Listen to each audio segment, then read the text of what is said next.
একটা মানুষ একেবারে উলঙ্গ অবস্থায় জাহান্নামের ভিতরে আল্লাহ ঢুকাইতেছে, আবার উলঙ্গ অবস্থায় পোড়ায় পোড়ায় বের করতেছে। কামারের দোকানে যেমন করে লোহা লং করে যেমন করে আগুন দিয়ে পোড়াই, লোহাটা যেমন করে লাল হয়ে যায়, ওই জাহান্নামের মানুষটার বডির হাড্ডিগুলাই এমন ভাবে লাল হইয়া পড়তেছে। এবার আমার নবী আপনার নবী বলে, ও জিব্রাইল, এরা কারা রে এমন ভাবে জাহান্নামের আগুনে উলঙ্গ অবস্থায় ঢুকাইতেছে আর পড়তেছে, এই লোকগুলা কারা?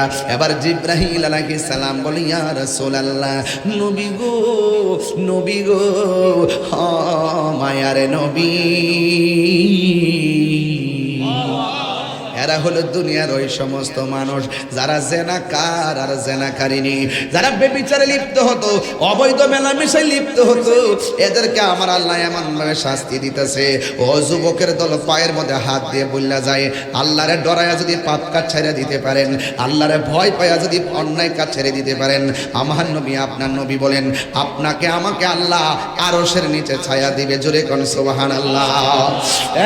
বন্ধু, এমন বন্ধু কয়েকজন পাহাড়ের গুহার মধ্যে আটকা পড়ে গেছে, মুখের মধ্যে একটা পাথর পড়ে গেছে, পাথরটা সরাইতে পারে না।